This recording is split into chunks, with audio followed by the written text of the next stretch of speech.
Salam semuanya, para pendengar di seluruh Indonesia, baik yang di luar negeri juga. Salam dari saya, dari Hong Kong. Perkenalkan, nama saya Ari. Saya dari Nusa Tenggara Barat, Sumbawa. Latar belakang saya dari Islam, kakek saya juga ulama. Bagaimana saya dididik di dalam Islam itu begitu sangat ketat mengenai segala macam hukum-hukum Islam. Saya belajar ngaji, belajar menghafal Al-Quran, terus mengikuti kejuaraan-kejuaraan MTQ, dan itu saya memang juara MTQ. Selama saya di Islam itu, saya banyak mengalami di dalam keluarga saya, keluarga kami sering disalahartikan oleh orang lain. Saya tidak tahu bagaimana bisa seperti itu, tapi kondisi keluarga kami saat itu memang benar-benar sedang miskin sekali. Sehingga kami hidup begitu tidak mampu, dan keluarga saya menganjurkan kepada anak-anaknya supaya dia memiliki rasa hormat terhadap orang tua. Ketika waktu itu kakek saya yang ulama itu, dia sering berceramah di setiap tempat dengan berbagai macam latar belakang Al-Quran. Saya masih kecil itu mendengarnya dan juga ikut menghafalkannya semua surat-surat yang telah disampaikan kepada orang-orang. Dan saya sendiri juga di masjid saya ceramah. Saya juga punya murid ngaji. Dan waktu itu saya merasa sudah melakukan kebaktian, berbakti kepada orang tua saya, dan melakukan agama saya dengan sempurna, seperti tidak ada celah. Pada suatu ketika saya harus keluar dari wilayah saya, dari kota saya harus merantau, karena keluarga saya bapak saya memiliki banyak tanggungan utang di orang, dan saya terpaksa pergi. Ketika saya pergi dari desa ke luar negeri, saya berjuang untuk kehidupan keluarga saya. Satu-satunya yang ada dalam impian saya adalah saya berbakti kepada orang tua saya, dan impian saya itu sederhana. Saya ingin memberangkatkan kedua orang tua saya naik haji. Bapak saya berangkat naik haji pada tahun 2005, karena ibu saya tidak bisa berangkat, bapak saya sendiri yang berangkat. Saya merasa menjadi anak yang soleh, karena impian setiap anak di Islam itu bisa memberi yang terbaik buat orang tuanya, terutama untuk memberangkatkan dia naik haji. Dan itu adalah sebuah impian setiap anak di Islam.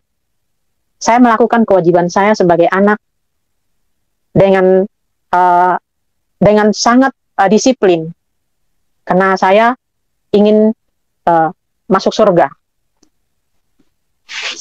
Saya melakukan apa yang orang tua saya ajarkan, supaya tujuan saya adalah surga. Tapi setelah semuanya saya lakukan, saya tidak malah merasakan sukacita. Saya tetap mengalami kehampaan. Di dalam kehampaan saya itu, saya bertanya pada diri saya sendiri. Saya sering puasa doa, terus sholat 5 waktu, puasa Senin Kemis. Setiap doa-doa yang saya panjatkan, tidak ada satupun yang jadi nyata. Malah justru kondisi saya semakin terpuruk. Karena mungkin saya merasa berkelimpahan, tetapi di dalam jiwa saya itu adalah kering kerontang. Saya tidak menemukan kedamaian. Dan itu menjadi dilema buat saya. Saya bertanya pada diri saya, apa sebenarnya yang saya inginkan. Pada suatu ketika, saya berangkat, saya merantau lagi. Saya datang ke Hong Kong pada tahun 2003. Banyak sekali kejadian-kejadian yang saya alami di Hong Kong ini yang sangat tidak baik. Dosa-dosa yang saya lakukan, banyak yang saya lakukan di dalam luar kendali. Hingga pada satu hari saya berjalan di pusat kota, di sana ada toko Kristen. Saya melihat sebuah tulisan yang tertulis di sebuah majalah Gloria. Di sana terdapat tulisan berbunyi, ada kuasa di dalam nama Yesus. Saat itu, saya belum tahu Yesus itu apa. Itu siapa. Sejak saya membaca tulisan itu, saya lalu saja. Saya lalui tahun-tahun saya di sini penuh dengan dosa-dosa. Saya tidak lagi berpuasa, saya tidak lagi bersembahyang, karena saya merasa sangat kecewa. Setiap saya berdoa, saya tidak pernah mendapat jawabannya. Saya di keluarga saya, walaupun saya berjuang mati-matian, tapi saya tetap tidak mendapat sebuah tempat. Dan itu sangat-sangat menghancurkan hati saya. Saya dalam kondisi yang sangat tertekan. Ditambah lagi majikan saya di sini di Hong Kong tidak baik. Hidup saya berada di dalam kuburan, saya dalam kegelapan. Pada suatu hari di tahun 2008, saya mendengar lagu-lagu pujian di dekat rumah majikan saya. Saya sangat tersentuh, tapi saya tidak tahu apa yang saya rasakan saat itu. Sebenarnya seandainya kalau saya saat itu tahu itu sinyal dari Tuhan, bahwa memang hati saya sangat tersentuh. Karena saat itu saya masih di Islam, otak saya masih disumbat, pikiran saya masih dipenuhi dengan kepahitan-kepahitan. Saya tetap berjalan di dalam kegelapan. Hingga pada suatu hari saya menunggu pisah di tempat kos. Di sana banyak sekali orang yang menunggu pisah. Di sana ada kejadian yang tidak baik. WC-nya itu mampet.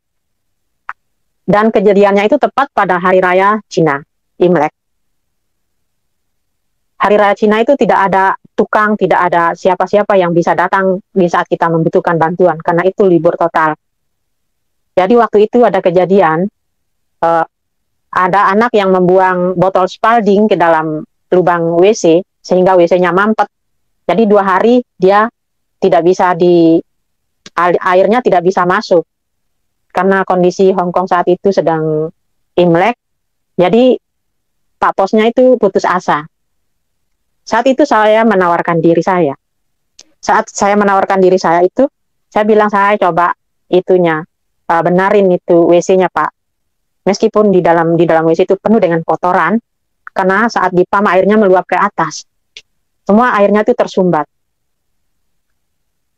Saya menawarkan diri saat itu. Saya kepikiran. Saya tahu kondisi saya tidak mungkin bisa melakukan itu, karena dia sudah pernah melakukan itu. Tapi saya mau mencoba dengan cara satu, yaitu saya mau panggil Yesus. Jadi saya masuk ke dalam WC. Saya masuk, terus saya pakai sarung tangan, saya pakai sarung kaki supaya tidak kotor. Saya mulai atur pernapasan, terus saya mulai berdoa. Saya tidak panggil Tuhan awalnya. Saya bilang ini, Yesus, tolong lancarkan air ini. di dalam nama Yesus. Amin. Apa yang terjadi? Ketika saya pam itu air, kejadiannya nggak ada 5 menit. Padahal itu udah 2 hari, itu WC-nya nggak bisa dipakai. Nggak ada 5 menit situasi di dalam WC itu yang penuh dengan kotoran. Saya pam lagi, airnya langsung jalan. Saya pam lagi, airnya langsung jalan. Saat itu, saya merasakan badan saya tuh kayak sengatan listrik. Saya gemetar, saya berkeringat. Ada perasaan damai, ada perasaan takut, ada perasaan tidak percaya. Saya keluar dari situ. Saya bilang sama Pak kosnya, Pak, itu airnya sudah berjalan. Dia tidak percaya. Akhirnya dia datang saksikan sendiri. Kenapa kamu bisa? Kenapa saya tidak bisa? Apa yang kamu lakukan? Tidak, saya lakukan, saya pam aja. Tapi ada yang menolong saya. Siapa? Yesus yang menolong saya. Hah? Dia sendiri nggak tahu siapa Yesus karena dia orang Hong Kong. Saya saat itu, setelah saya pikir, pekerjaan Tuhan itu sangat sempurna. Tuhan baru melakukan mujizat. Terus setelah Tuhan melakukan mujizat, apa yang Tuhan lakukan di dalam WC itu, saya bicara kepada Bapak itu tentang nama Tuhan. Jadi satu kali, istilahnya itu 2 in 1. Setelah itu saya langsung ke kamar, saya berbaring, saya gemetar. Saya menelepon teman saya yang Kristen. Saya ingin Alkitabnya dia. Setelah saya membaca Alkitab, dari Kejadian sampai Wahyu, semua kata-kata yang ada di dalam Alkitab itu, seakan saya berada di sana. Ketika Nuh berada di tengah-tengah air, saya seolah-olah berada di sana. Tuhan betul-betul membuat itu, situasinya itu sama seperti yang di dalam Alkitab. Dan itu membuat saya jatuh cinta. Sepanjang malam saya berpikir, Yesus yang melakukan mujizat itu di dalam WC.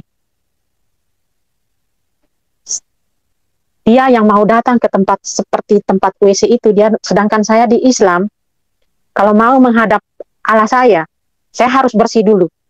Saya harus wudhu dalam keadaan bersih. Saya sudah melakukan sholat 5 kali dalam sehari, dalam 17 rakaat.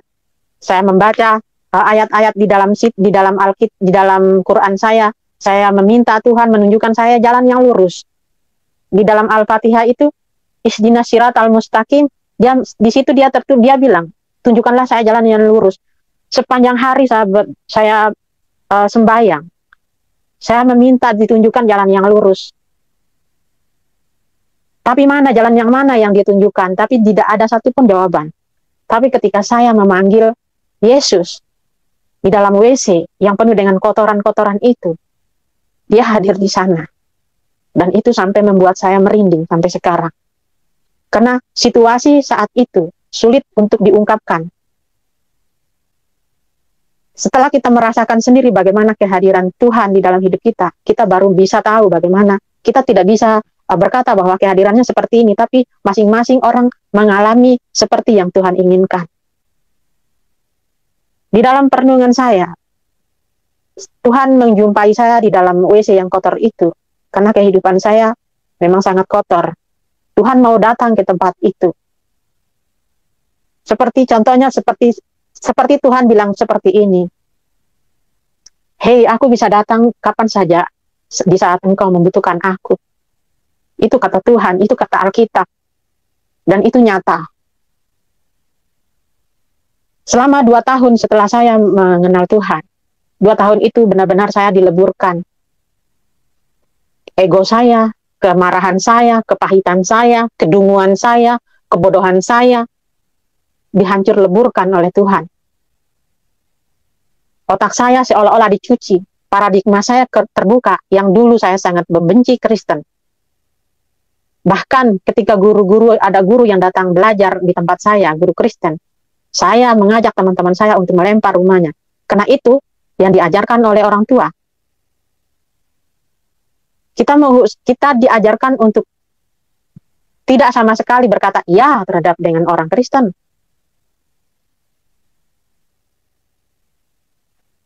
Untuk itu saya dibuka pikiran saya sama Tuhan. Dalam 2 tahun saya benar-benar dihancur-leburkan.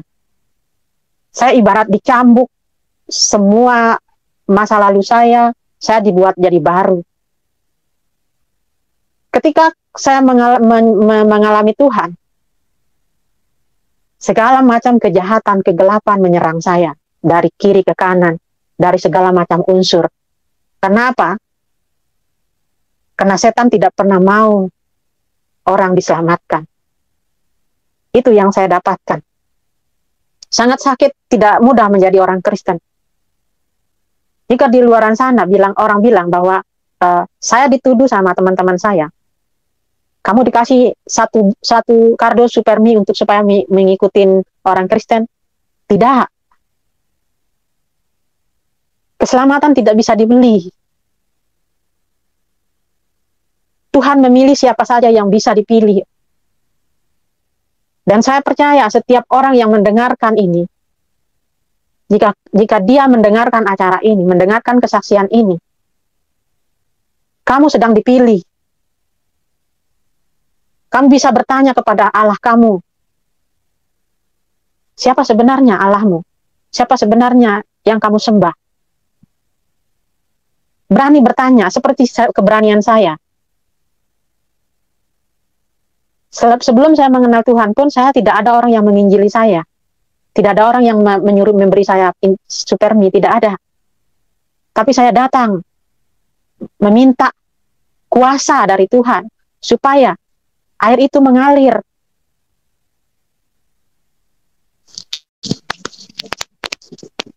Memikul salib memang sangat berat, karena saya harus menyangkal diri saya. Keluarga saya harus mengeluarkan saya dari kehidupan, dari keluarga, dari tatanan keluarga saya dihilangkan. Kamu tidak akan mendapat tempat lagi di dalam keluarga. Seandainya kata-kata itu keluar di saat saya menjadi Islam, saya pasti akan stres. Tapi kata-kata itu keluar di saat saya menjadi Kristen dan percaya kepada Tuhan Yesus. Saya siap. Di tengah kemarahan keluarga saya, teman-teman saya tiap hari mendapat ancaman teror, pembunuhan.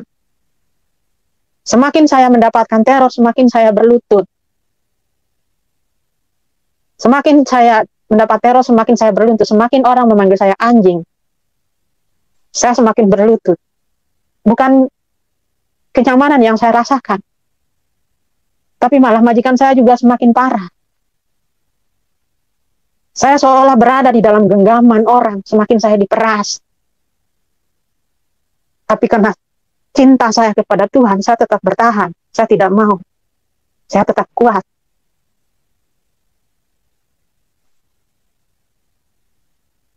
Saya memilih untuk pulang memberitahu keluarga saya siap mati saat itu. Ketika saya pulang dari Jakarta, saya sudah mendapat tantangan.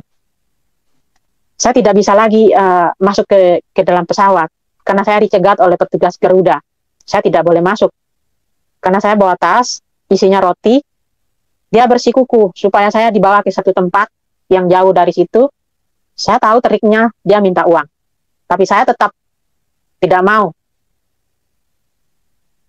2018 saya ingat betul, ketika saya sedang rame dengan petugas di pintu pesawat, saya tidak pernah mengenal gubernur saya, gubernur NTB, TGB. Saya tidak pernah mengenal beliau. Karena rame di depan mulut pesawat itu, orang banyak antri, nggak bisa lewat. Gubernur saya bilang, tas dia taruh di tempat saya. Ini cara Tuhan. Janji Tuhan digenapi. Bahwa ketika saya di Hong Kong mau pulang ke Indonesia, saya siap apapun yang terjadi. Teman-teman gereja saya di Hong Kong mendoakan saya supaya saya tetap di dalam lindungan Tuhan, menopang saya dalam doa, dan saya dikuatkan. Ketika saya berjalan, Tuhan lebih dulu mendahului saya, dan itu terjadi. Di saat saya dicegat di mulut pesawat, gubernur orang nomor 1 di NTB itu yang menolong saya. Siapa saya? Saya hanya debu. Saya tahu bahwa gubernur saya itu setelah saya sampai di NTB, setelah saya pisah dari bandara, saya tahu itu gubernur. Setelah saya sampai rumah, orang-orang di rumah saya mengubah caranya, tidak lagi dengan kekerasan, tapi dengan santet, dengan perdukunan. 2 minggu saya di rumah, selama 2 minggu itu saya mencret, saya makan kangkung keluar kangkung, saya makan toge keluar toge. Tuhan betul-betul tidak menempatkan kegelapan, keburukan yang ingin ditanamkan orang di dalam diri saya itu menyatu dengan tubuh saya. Saya hanya bisa makan kelapa muda, karena kelapa muda saya yang petik. Ketika orang-orang bersekongkol ingin melakukan kejahatan di desaku, saya tetap berlutut, saya masuk kamar. Tuhan, jadilah kehendak-Mu. Apa yang terjadi? Saya diberi karunia oleh Tuhan untuk menyembuhkan orang yang lumpuh. Dia lumpuh sampai selama 5 tahun. Ini pisah tangannya dari ininya pisah.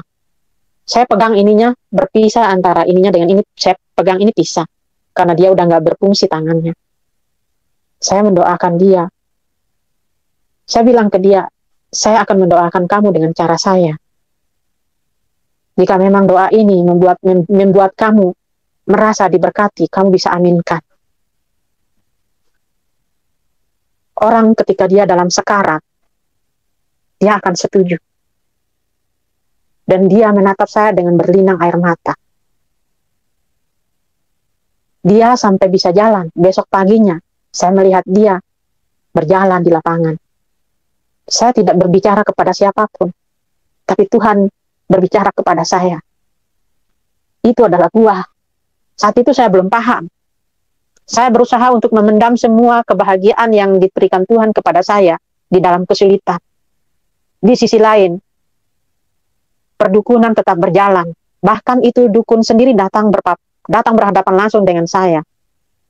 Tapi dia ilmunya tidak berfungsi. Saya tetap seperti biasa, tapi Tuhan mengiring saya percaya itu. Karena apa? Setiap malam saya melihat kilat-kilat di sekitar rumah saya. Bahkan atap saya seakan roboh, tumpah pasir banyak sekali. Padahal itu tidak ada pasir, tapi itu bunyi yang dundung-dundung di atap saya itu peperangan. Sampai ibu saya bilang saya seperti ini, ketika semua suara-suara itu berbunyi. Masya Allah. Aku bilang sama ibu saya, tenang Bu, itu setan-setan pada bergelimpangan. Tuhan sedang berperang. Sampai detik saya kembali ke Hong Kong, di dalam perjalanan menuju pelabuhan, saya masih tetap diserang. Bahkan sampai saya naik pesawat, saya masih tetap diserang. Itulah cara Tuhan. Memikul salib memang tidak mudah, tapi itu adalah kekuatan dari Tuhan untuk bisa melewati semuanya.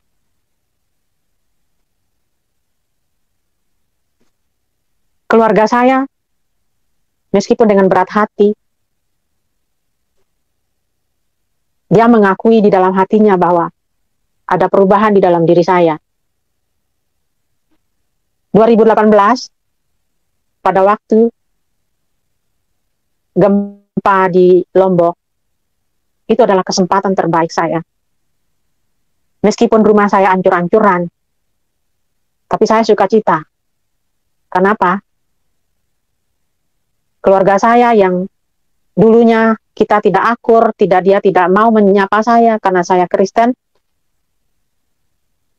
saya menghubungi mereka dan mereka membuka pintu kembali. Saya mengirimkan firman-firman Tuhan untuk menguatkan mereka.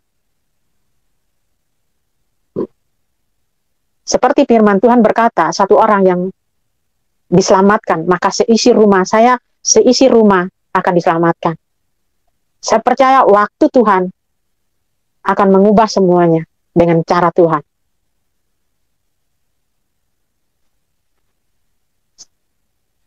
Saya menerima Tuhan pada waktu tahun 2013. Setiap tahun, sejak saya menerima Tuhan, saya banyak sekali menyaksikan mujizat Tuhan melalui saya. Kesembuhan.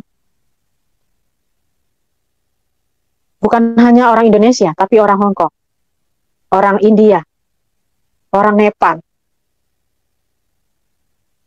Belajar dari pengalaman yang dulu, saya punya teman Kristen, tapi tidak pernah menginjili saya, dan sekarang saya tidak mau menyia-nyiakan kesempatan itu.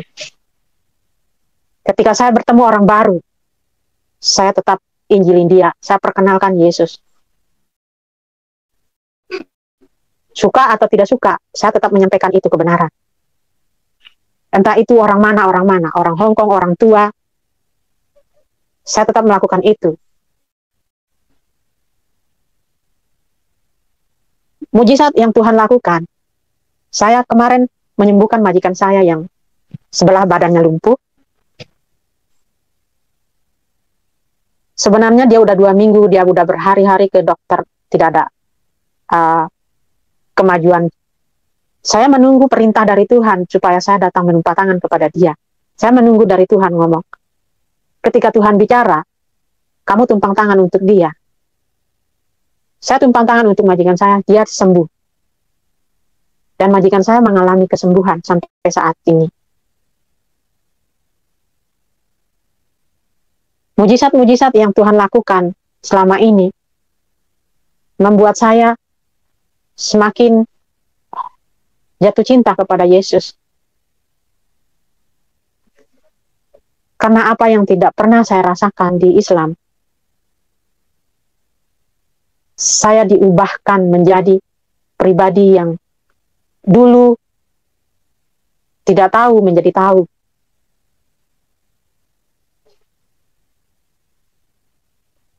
Dan puji Tuhan, keluarga saya sekarang, meskipun tidak secara langsung, mereka percaya,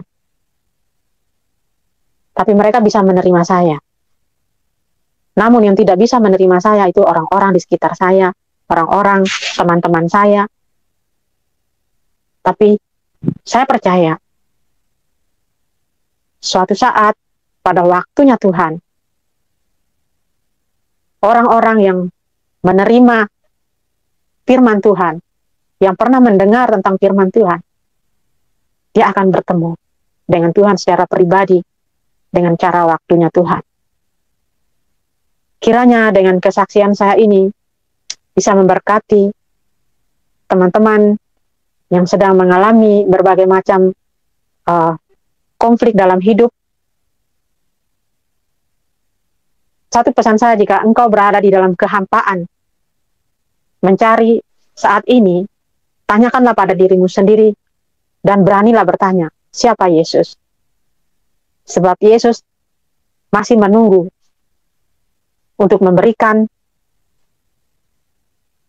mujizatnya kepada orang yang berani bertanya.